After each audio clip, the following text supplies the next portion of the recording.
queridos irmãos do Núcleo Espírita Francisco de Assis. Estamos aqui mais uma vez para tecermos algumas reflexões sobre o Evangelho segundo o Espiritismo. E antes de iniciarmos o nosso estudo, vamos agradecer a Deus e aos nossos mentores amigos que nos permitiram estar aqui para um estudo sobre um tema bastante interessante e útil em nossas vidas. O tema do Evangelho de hoje está no capítulo 26, item 5 a 8. Trata-se da eficácia da prece. Que Deus nos abençoe e nos fortaleça e que esse momento seja de grande aproveitamento para todos nós. Todas as vezes que nós pedimos algumas informações ao plano espiritual, é muito comum que ao término da orientação, os mentores amigos nos recomendem a prece. Façam suas preces, não esqueçam de suas preces, façam as suas preces diárias. E nós podemos muitas vezes dizer, mas eu já faço a minha prece. E por que essa recomendação? E por que a importância da prece na solução dos nossos problemas? Muitas das vezes os mentores amigos conhecem, ou melhor dizendo, eles conhecem o nosso esforço na prece, sabem do esforço que fazemos, mas essa recomendação nunca é demais, para que nós possamos refletir sobre a prece que estamos fazendo, para que possamos refletir sobre o pensamento que colocamos ao fazermos a nossa prece. Porque um dos grandes questionamentos é exatamente a eficácia da prece. Ora, quantas vezes ouvimos os companheiros dizer, mas eu oro tanto, mas eu peço tanto a Deus e a situação continua a mesma. E aí é que entra a pergunta de Kardec a respeito da eficácia da prece. A prece é eficaz? Como é que ela funciona? Ou o que é que eu devo fazer para ela ser mais eficaz, já que eu oro tanto? Porque é assim que nós nos definimos muitas das vezes. Oramos tanto e a situação parece que não traz alívio. Então, é natural esse questionamento. A pergunta feita por Kardec é a pergunta que a maioria das pessoas que passam pelo momento de dor e sofrimento pergunta: por que a minha prece não está sendo eficaz? Ou o que é que eu preciso fazer para que a minha prece seja mais eficaz? E por que esse questionamento?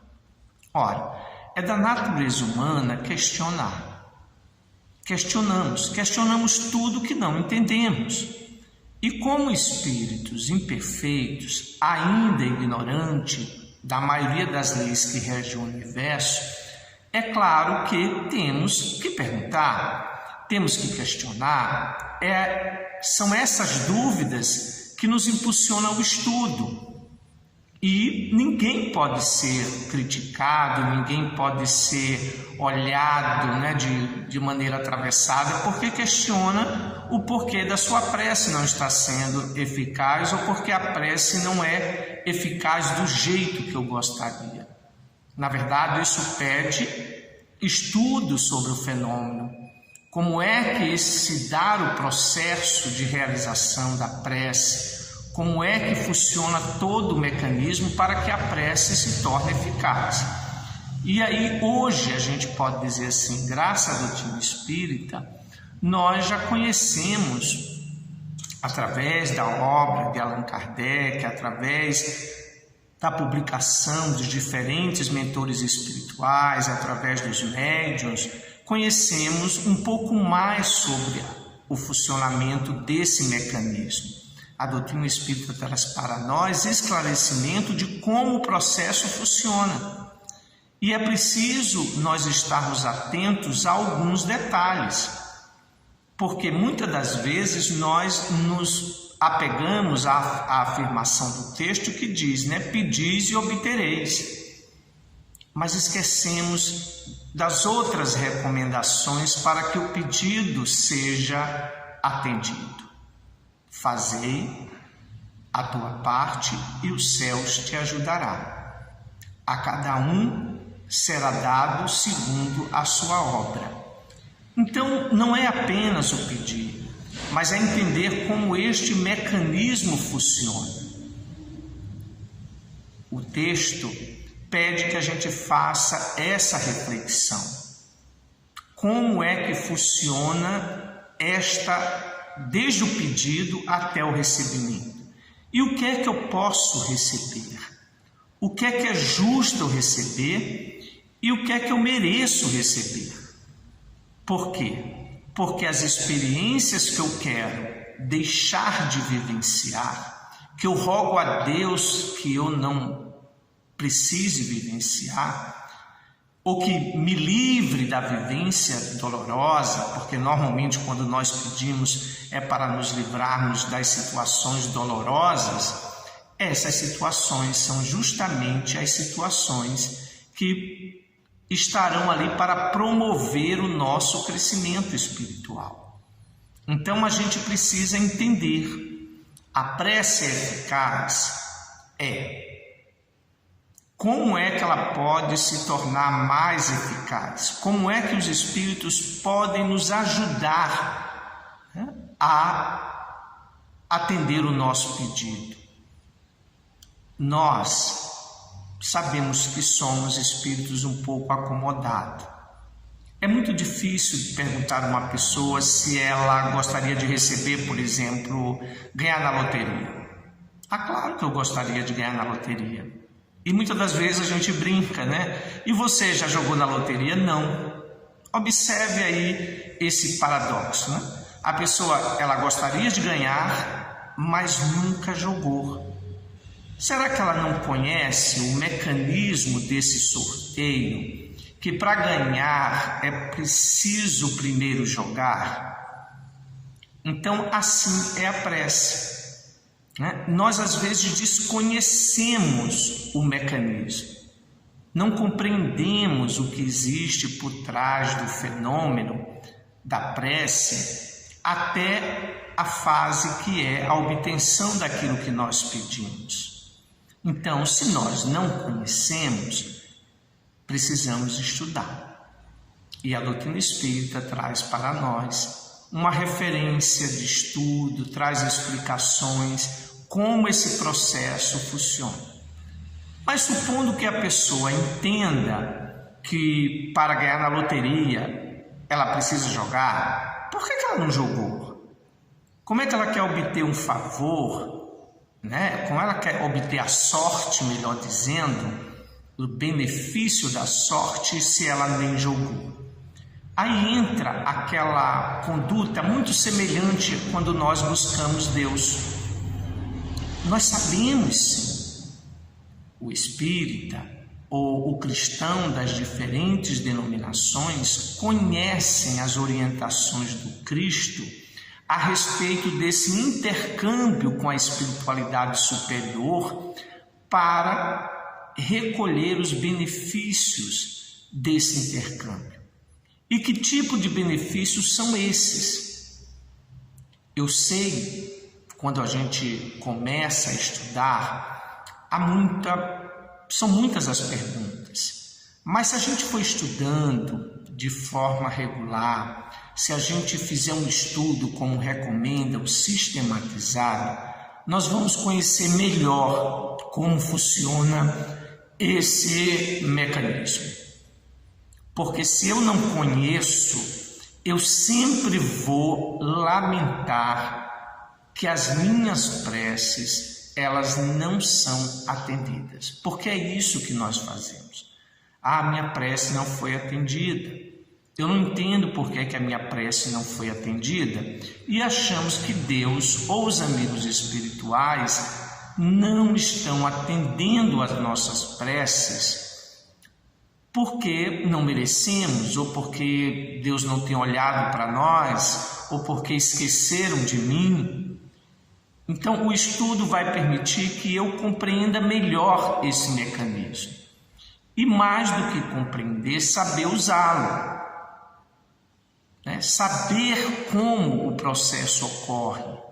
Saber que não existe um milagre como se fosse uma derrogação da lei divina. As coisas ocorrem segundo as leis divinas.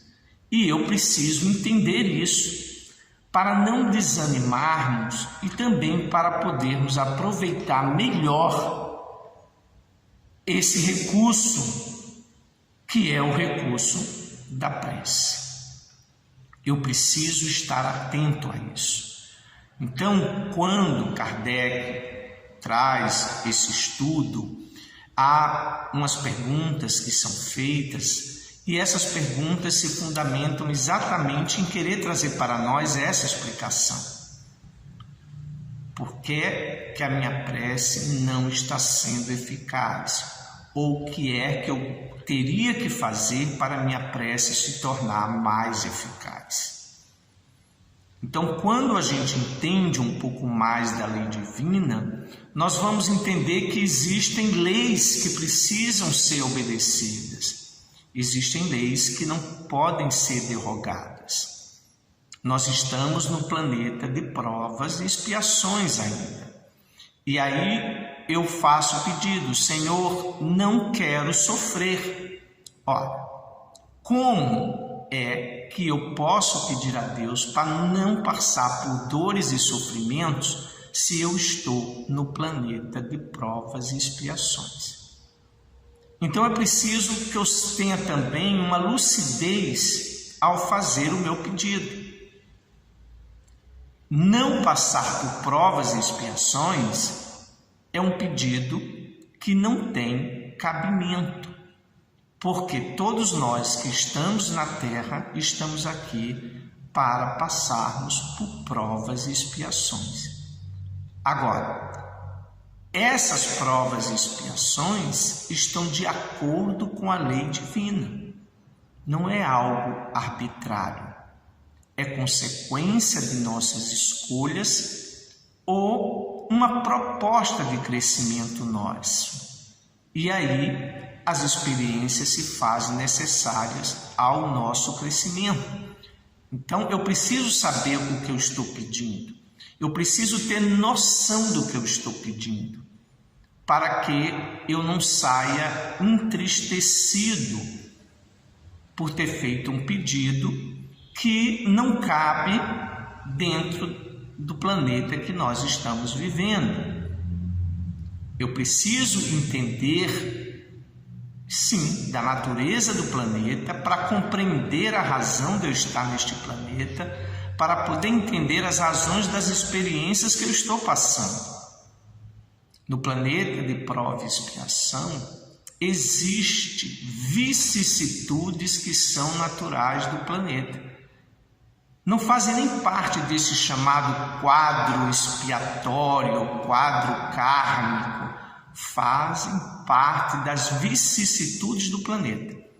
E todos nós, seja quites com a lei ou em débito com a lei, passaremos a vivenciar essas experiências uma vez que estamos reencarnados.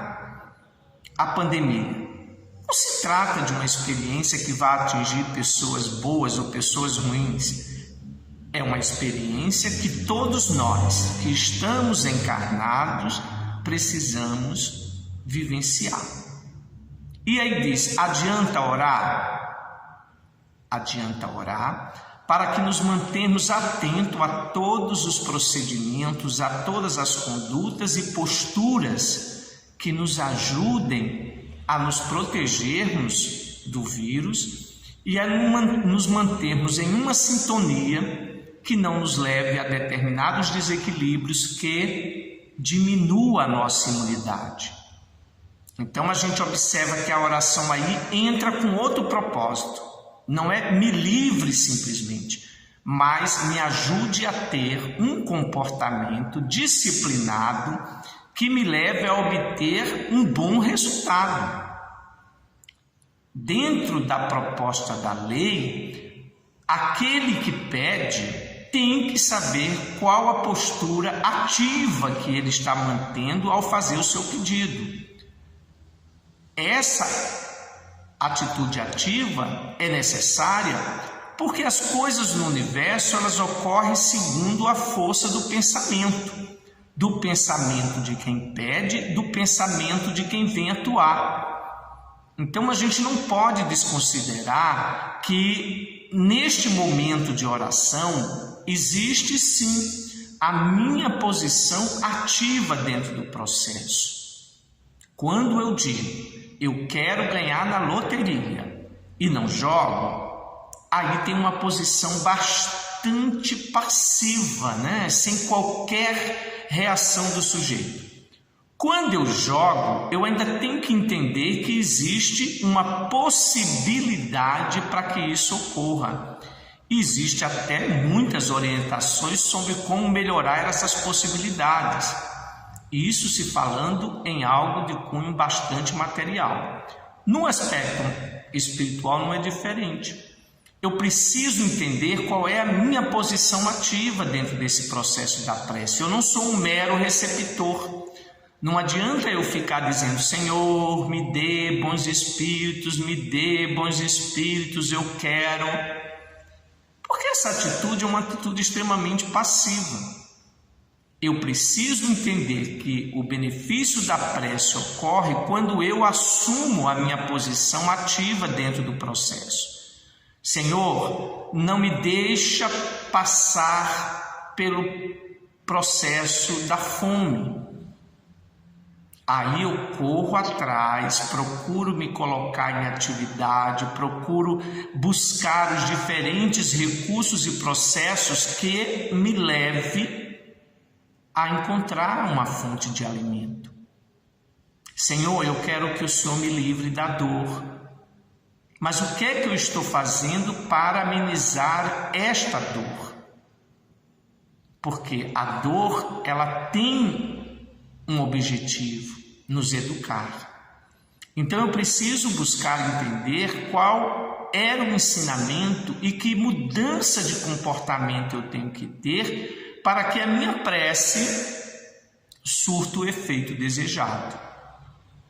Então a gente começa a entender que não é só pedir por pedir, é pedir e entender todo o processo no qual eu estou inserido e saber qual é a minha posição ativa dentro desse processo. Eu preciso compreender isso. Nós observamos os diferentes estudos sobre a mente. A ciência hoje tenta também entender esse processo. Por que algumas pessoas são curadas num processo que a ciência desconhece, enquanto outras não? Por que a oração parece trazer benefícios para algumas pessoas e para outras não? Então, hoje a neurociência faz um estudo para tentar entender esses processos. E hoje já existe avanços sobre esse estudo que pode ser compartilhado pela internet, compartilhado por sites científicos, mostrando que o momento de prece é um momento que ocorre alterações cerebrais importantes que ajuda a trazer o equilíbrio para a mente e permitindo que a pessoa obtenha recursos de melhoras físicas. Estudos publicados, a neurociência mostrando quais são as áreas do cérebro que atuam, mostrando qual o benefício deste momento de prece, que se assemelha a um processo de meditação, onde há uma produção de ondas mentais que geram benefícios, que traz equilíbrio orgânico. Então, do ponto de vista da ciência, a neurociência vai atrás dessas perguntas e mostra, com resultados bastante significativos, que essa postura ativa de fé de religiosidade. E aí não estamos falando especificamente de ter uma religião, mas de manter um estado de espírito aonde haja uma conexão com a espiritualidade.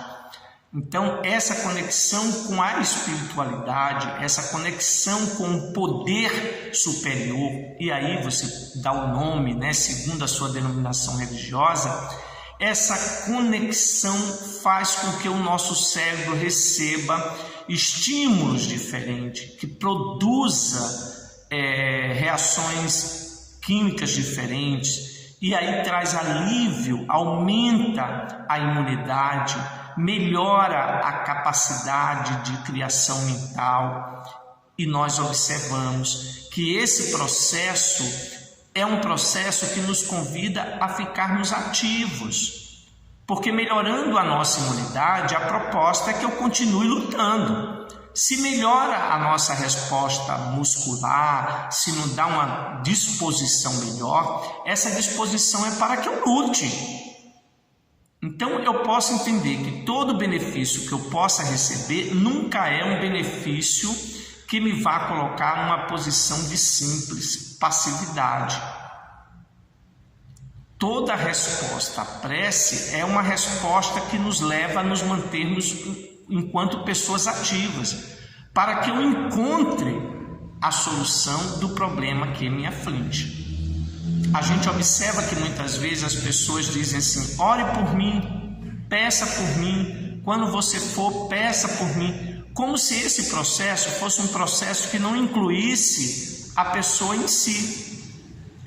Claro que há um benefício em orar pelo outro. E nunca devemos nos recusar a orar por alguém que recorre a nós pedindo uma oração. Mas é importante que a gente entenda e que o outro pudesse entender que esse fenômeno não ocorre exterior a ela. É preciso que ela também se mantenha no processo de sintonia. Nós sempre queremos que as coisas ocorram com o menor esforço de nossa parte. E, embora, como a gente começou no início, algumas pessoas olhem o universo, olhem os fenômenos que ocorrem à nossa volta, e elas passam despercebidas, assim como muitas vezes nós também nos distraímos e nem percebemos a grandeza de tudo que ocorre durante o dia, porque estamos focados na nossa dor, no nosso problema, mas é preciso que a gente esteja atento a isso. Tudo que ocorre à nossa volta tem uma interferência direta da nossa forma de pensar e da nossa forma de sentir.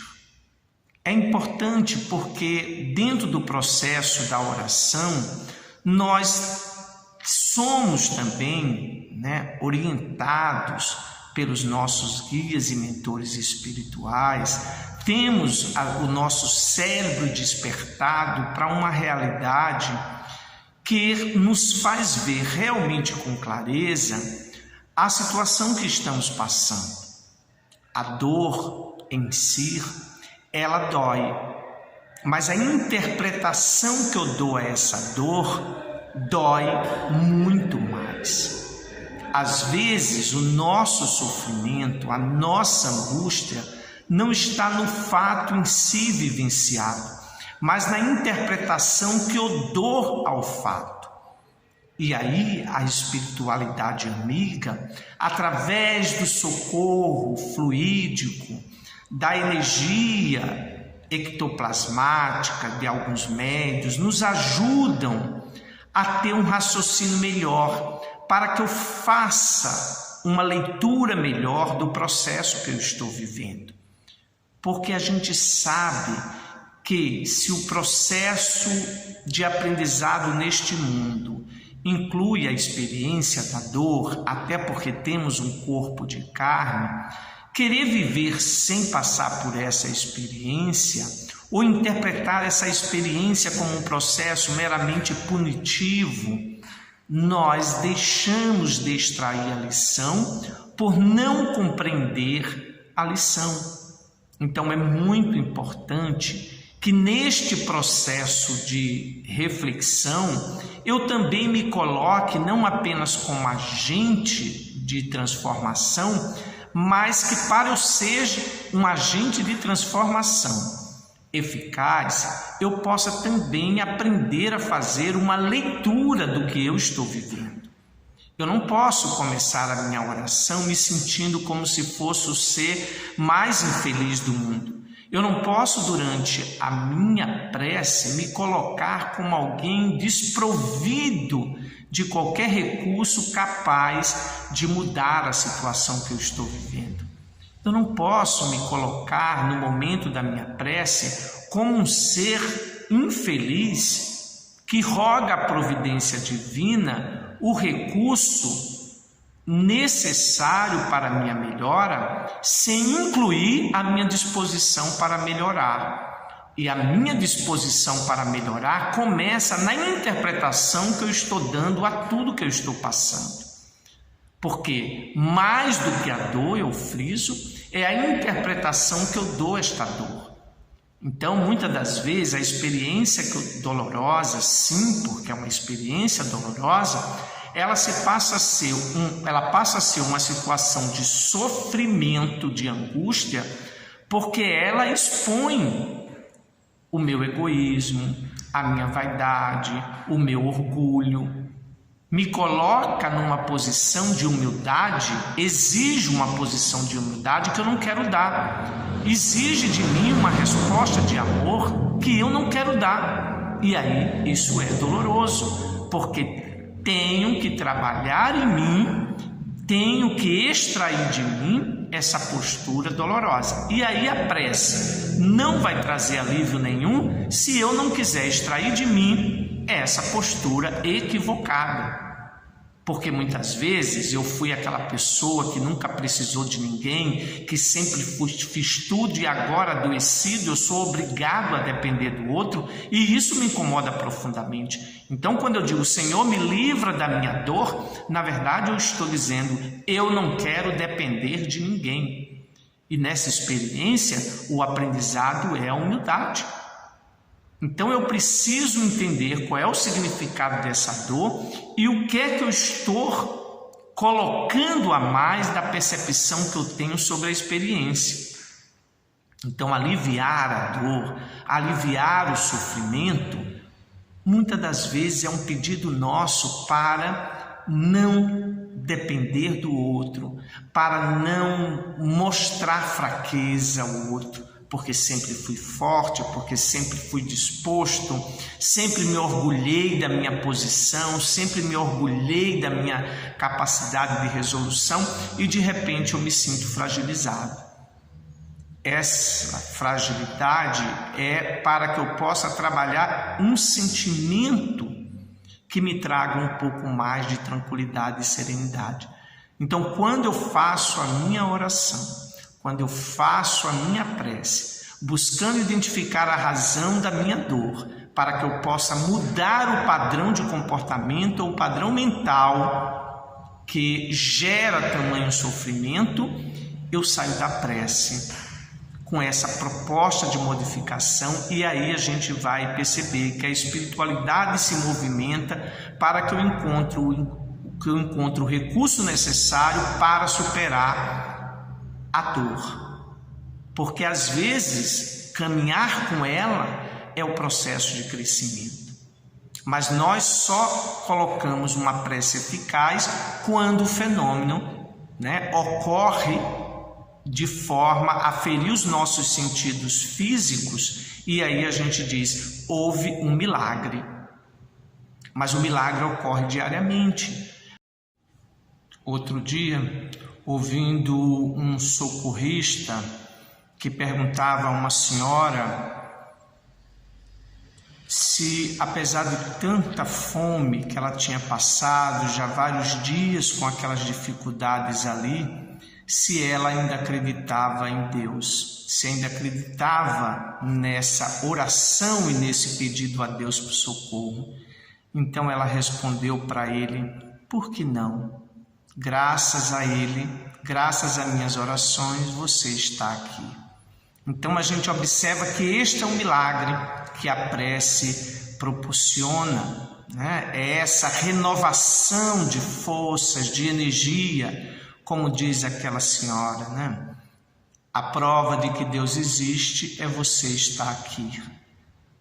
Em suas orações, ela pedia socorro, mas em nenhum momento desistiu, em nenhum momento amaldiçoou a própria experiência, mas ela manteve na sua luta e aquilo que ela pediu, o socorro, ele chegou. Para aquele companheiro, aquela confiança que aquela senhora tinha e nas suas preces diárias rogar a proteção divina e manter-se firme, forte na sua luta, era uma prova de fé. E para aquela senhora, aquele homem ali, era a resposta de Deus às suas necessidades. Então a gente observa que no dia a dia esses milagres ocorrem sem que eu perceba. Muitas das vezes queremos a resposta de Deus de forma retumbante, né? Numa transformação imediata, tal como o fim da pandemia.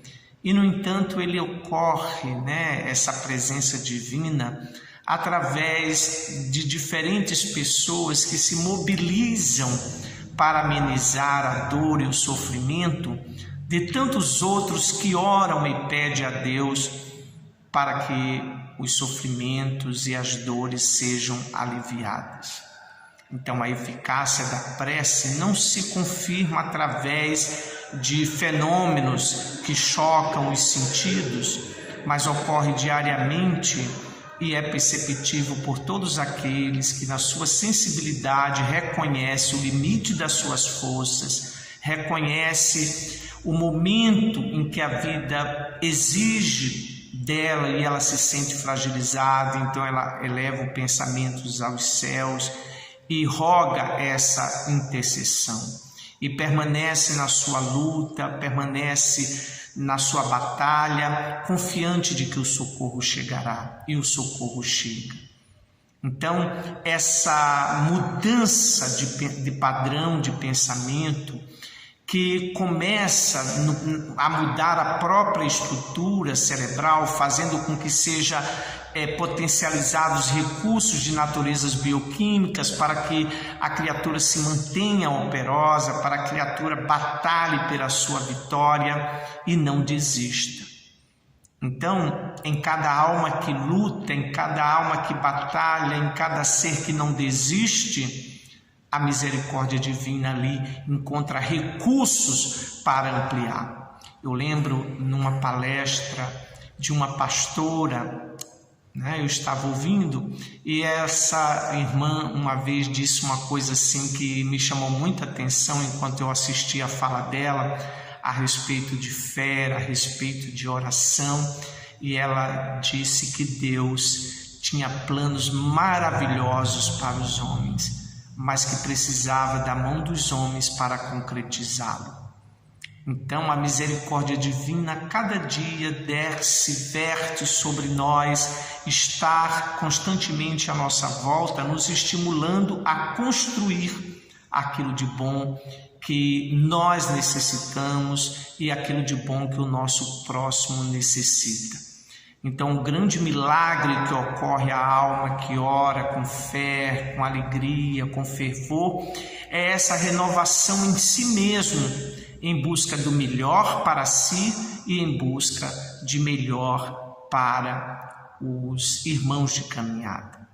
A fé não funciona como se fosse um mecanismo para nos tirar da luta, para nos reduzir a um mero espectador. Mas o mecanismo da prece, ou a prece se torna eficiente todas as vezes que eu assumo esse papel de colaborador, porque Deus quer o melhor para nós. O que falta-nos é integrar-nos a este plano de Deus. E a prece é esse recurso que nós temos né, de nos colocarmos em sintonia com a espiritualidade amiga, para melhor absorver esses recursos espirituais que vertem diariamente sobre nós, para que a gente possa fazer despertar em nós esse poder adormecido que nós temos. Nós somos filhos de Deus, somos espíritos imortais, somos seres com capacidades de resistências fantásticas, né? Em cada canto do mundo o ser humano está lá dando prova da sua resistência. E é importante que a gente saiba reconhecer essa necessidade de luta, saiba reconhecer os mecanismos que nós temos para obter o socorro da providência divina e como administrá-lo. A luta a que nos propomos quando pedimos, né, para reencarnar, é esta luta que nós vivemos. É esta luta de buscar cada dia superar os nossos limites, as nossas limitações e descobrir esse potencial divino que há em nós. E aí a prece tem sim como nos dar força, energia, orientação, clareza de raciocínio, uma capacidade de autossuperação imensa. E é claro que nos colocando dentro deste padrão vibratório, o nosso corpo, que é instrumento tão ligado, né, a nós, espírito, receberá todos os benefícios. A prece, a meditação, quando feita com esse sentido de sintonizar com a força superior, resulta em benefícios que são registrados por nós, pelos aparelhos da ciência, mostrando que essa união com o poder divino, ela traz benefícios enormes para nós. E quando o nosso pensamento está conectado com essa fonte de amor, nós nos renovamos, nós nos sentimos dispostos, nós buscamos extrair de cada experiência da vida a lição para o nosso crescimento espiritual. Então, que a gente possa se colocar na prece como esse ser consciente das nossas potencialidades, esse ser consciente de que a lei divina é uma lei de amor e que todos nós estamos aprendendo a sintonizar com esta força e não esperar passivamente que as coisas se modifiquem sem que façamos alguma coisa para obtermos a vitória que nós desejamos. Pedi e obtereis. Fazei a vossa parte, que o céu vos ajudará. Compreendendo todo esse conjunto de leis, nós sempre nos sentiremos felizes, sempre nos sentiremos renovados todas as vezes que entrarmos em prece. É um momento especial, é um momento de conexão de força, não é um momento de pedir por pedir, não é um momento por querer fazer uma barganha qualquer com as leis divinas. É um momento onde devemos buscar essa integração com o plano superior para renovar as nossas energias, para ampliar essa nossa capacidade de melhor perceber a experiência que estamos vivendo, extrair as lições necessárias e sairmos da prece com a certeza de que Deus nos fortalece, nos ampara e nos abençoa sempre. Que Jesus nos fortaleça, que Deus nos abençoe e que no dia a dia saibamos extrair da prece todos os benefícios que a prece pode e tem condições de nos oferecer. Deus seja conosco hoje e sempre. Paz para todos nós.